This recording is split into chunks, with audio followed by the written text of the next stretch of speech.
આજનો આ વિડીયો એ લોકો માટે છે કે જેને દૂધ પીવું બહુ ગમે છે. તો શું દૂધ પીવાથી કોઈ બીમારી થઈ શકે છે અથવા તમારા શરીરમાં કોઈ બીમારી છે તો શું દૂધ પીવાથી તે વધી શકે છે?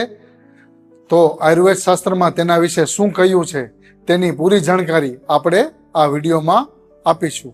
આયુર્વેદમાં ગાયના દૂધને શ્રેષ્ઠ એટલે કે દેશી ગાયના દૂધને શ્રેષ્ઠ માનવામાં આવેલું છે. તેને જીવનીય કહેલું છે. દૂધના ગુણમાં તેનો રસ મધુર એટલે કે તેને ગળ્યું કહેલ છે. તે ગુરુ ગુણાત્મક એટલે કે તે પચવામાં ભારે છે. તે સ્નિગ્ધ એટલે કે શરીરમાં સ્નિગ્ધતા ઉત્પન્ન કરે છે, ચિકાસ આપે છે એટલે કે શરીરને ઓઇલિંગ પૂરું પાડે છે. અને દૂધની તાસીર શીતળ એટલે કે ઠંડી કહેલી છે. આયુર્વેદ શાસ્ત્રમાં 7 ધાતુ કહેલી છે: રસ, રક્ત, માંસ, મેદ, અસ્થિ, મજ્જા, શુક્ર. તો દૂધ આ 7 ધાતુને વધારનાર છે એટલે કે તે બૃહણ કરનાર છે. તેનો ગુણ બૃહણ છે એટલે કે તે આ 7 ધાતુનું પોષણ કરીને 7 ધાતુને વધારે છે. તે શરીરમાં રહેલા વાત, પિત્ત, કફ આ 3 દોષોમાં તેની શું અસર છે તેના વિશે જોઈએ તો તે વાયુ અને પિત્તનું શમન કરે છે, પરંતુ કફ દોષને તે વધારે છે. એટલે કે જે લોકોમાં કફ દોષ વધારે હોય અને તે દૂધનું સેવન કરે તો તેના શરીરમાં કફ દોષ વધે છે. આજકાલની જીવનશૈલીમાં લાઈફ સ્ટાઇલ ડિસઓર્ડર વધી રહ્યા છે. લાઈફસ્ટાઇલ ડિસઓર્ડર એટલે કે ખોટી જીવનશૈલીને કારણે થતા રોગો, તેને લાઈફસ્ટાઇલ ડિસઓર્ડર કહેવામાં આવે છે. તો હવે આપણે આજના વિડીયોમાં જોઈએ કે શું દૂધ પીવાથી કઈ બીમારીઓ થઈ શકે છે અને કઈ બીમારીઓમાં દૂધ પીવાથી તે બીમારી વધી શકે છે.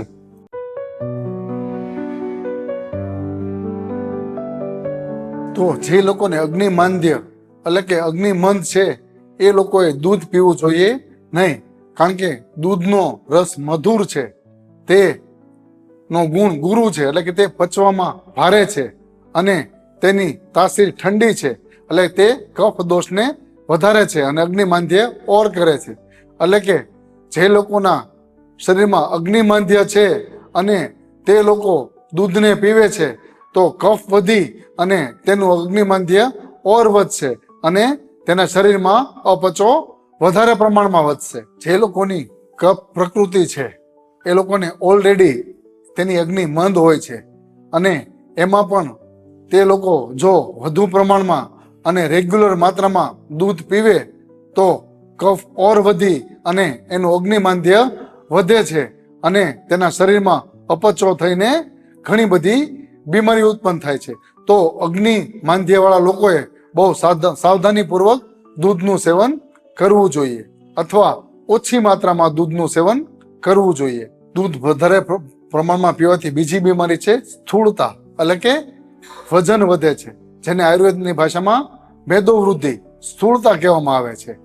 તો આયુર્વેદ શાસ્ત્રમાં 7 ધાતુ કહેલી છે: રસ, રક્ત, માંસ, મેદ, અસ્થિ, મજ્જા. તો આપણે પહેલા જોયું તેમ કે દૂધ એ 7 ધાતુને વધારનાર છે. તો દૂધ વધારે પ્રમાણમાં પીવાથી મેદ ધાતુ પણ વધે છે. તો તેના કારણે ઘણીવાર વજન વધે છે, ચરબી, cholesterol, thyroid, BP, fatty liver એવી બીમારીઓ પણ વધી શકે છે. અને જે લોકોને પહેલેથી જ કોલેસ્ટ્રોલ અને મેદબુદ્ધિ વધારે છે અને એ લોકો વધારે પ્રમાણમાં દૂધ પીવે છે તો તેના આ રોગમાં એટલે કે મેદસ્વીતામાં વધારો થાય છે. વધારે પ્રમાણમાં દૂધ પીવાથી ત્રીજો બીમારી થતો હોય તો એ છે ડાયાબિટીસ અથવા ડાયાબિટીસ વધી શકે છે. આયુર્વેદ શાસ્ત્રમાં જે ડાયાબિટીસ એટલે પ્રમેહ થવાના કારણો એટલે કે હેતુ તેમાં કહેલું છે કે જે કફ વધારવાવાળા જે બધા કારણો છે એ પ્રમેહ એટલે કે ડાયાબિટીસ કરી શકે છે અને તેમાં તેણે દૂધનું પણ વર્ણન કરેલ છે, કારણ કે દૂધના સેવનથી કફ વધે છે અને કફ વધવાથી ડાયાબિટીસ થવા માટેનું એક કારણ છે. તો આવી રીતે તમે ડાયાબિટીસ હોય અને વધારે પ્રમાણમાં દૂધ પીવો તો તમારા ડાયાબિટીસમાં પણ વધારો થઈ શકે છે.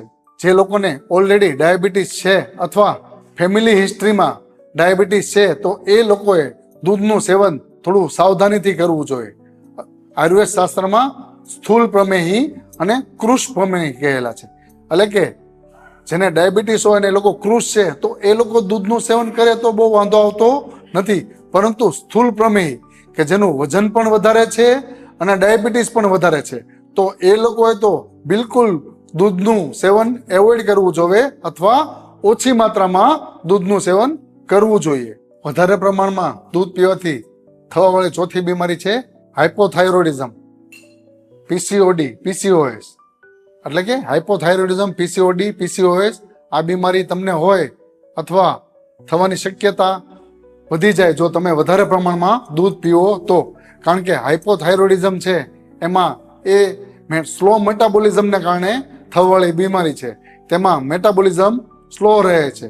એટલે આયુર્વેદ અનુસાર મેટાબોલિઝમ સ્લો એટલે કે અગ્નિમાંદ્ય. તો આપણે પહેલા જોયું તે પ્રમાણે કે જે લોકોને હાઇપોથાઇરોઇડિઝમ હોય અને તે લોકો વધારે પ્રમાણમાં દૂધનું સેવન કરે તો તેનો અગ્નિ ઓર માંદ્ય થાય છે અને તેની બીમારીમાં વધારો થઈ શકે છે. વધારે પ્રમાણમાં દૂધ પીવાથી ત્વચા વિકાર પણ થઈ શકે છે. એમાં પણ કફની વિકૃત થવાથી જે ત્વચા વિકાર થાય છે તે ત્વચા વિકાર વધારે પ્રમાણમાં વધી શકે છે.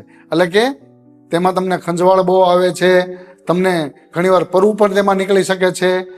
અથવા જે લોકોને કફની વિકૃતિથી ત્વચા વિકાર થાય છે એ બધા જ ત્વચા વિકાર તમને વધારે પ્રમાણમાં દૂધના સેવનથી થઈ શકે છે.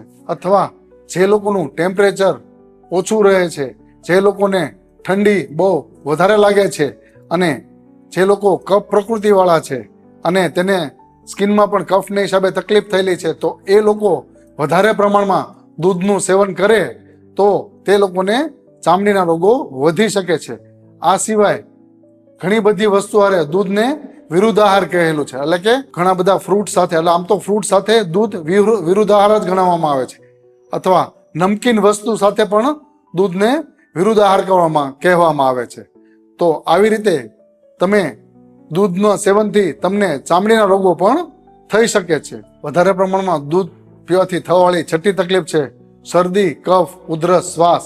એટલે કે જો તમને શરદી છે, કફ છે, દમ એટલે કે શ્વાસ છે, ઉધરસ છે, નાક બંધ રહે છે, નાકમાંથી પાણી વહે છે અને ગળામાં કફ ચોટેલો રહે છે અને તમે વધારે પ્રમાણમાં દૂધનું સેવન કરો છો તો તમને તે તકલીફમાં વધારો થશે. કારણ કે દૂધ એ કફને વધારનાર છે. આ સિવાય તમે સવારના ભૂખ્યા પેટે કે 8 થી 10 ની વચ્ચે દૂધનું સેવન કરો છો તો તે કફનો કાળ છે અને જો તમે કફના કાળમાં કફવર્ધક વસ્તુ એટલે કે કફને વધારનાર વસ્તુ લ્યો છો તો તમારી આ તકલીફમાં વધારે પ્રમાણમાં વધારો થશે. દૂધ પીવાથી 7મી બીમારી થતી છે આળસ અને અતિ નિંદ્રા. એટલે જે લોકોને વધારે પ્રમાણમાં નીંદર આવે છે અને વધારે પ્રમાણમાં આળસ ચડે છે તો વધારે પ્રમાણમાં નીંદર આવી અને આળસ ચડવી એ કફનું કારણ છે અને દૂધ પીશો તો તમારો કફ ઓર વધશે અને તમને આળસ અને નિંદ્રા વધારે પ્રમાણમાં વધશે. આ સિવાય જે લોકોને સોજા રહે છે એટલે શરીરમાં વોટર રિટેન્શન વધારે છે એ લોકો જો વધારે પ્રમાણમાં દૂધ પીવે તો એ લોકોને પણ આ તકલીફમાં વધારો થાય છે. એટલે કે જે લોકોને શરીરમાં સોજા છે અને વોટર રિટેન્શન વધારે છે એ લોકોએ તો દૂધને એવોઇડ જ કરવું જોઈએ. તો આ ઉપરની તકલીફમાંથી કોઈને આ તકલીફ હોય ઓલરેડી શરીરમાં હોય ને તે દૂધ વધારે પીવે તો તેને આ બધી તકલીફો વધી શકે છે. આ સિવાય જે લોકોના શરીરમાં કફ અને પિત્ત વધારે પ્રમાણમાં છે અને એની પ્રકૃતિ કફ અને પિત્ત ડોમિનેન્ટ છે તો તેની માટે દૂધ આશીર્વાદ સમાન છે. પરંતુ કફ જે લોકોને વધારે છે એ લોકોએ જ દૂધનું સેવન જરા સાવચેતીથી કરવું. તો મિત્રો, મેં તમને આ વિડીયોમાં દૂધ વિશેની સંપૂર્ણ માહિતી આપી. આશા છે કે આ વિડીયો તમને ખૂબ ઉપયોગી થશે. જય ધન્વંતરી.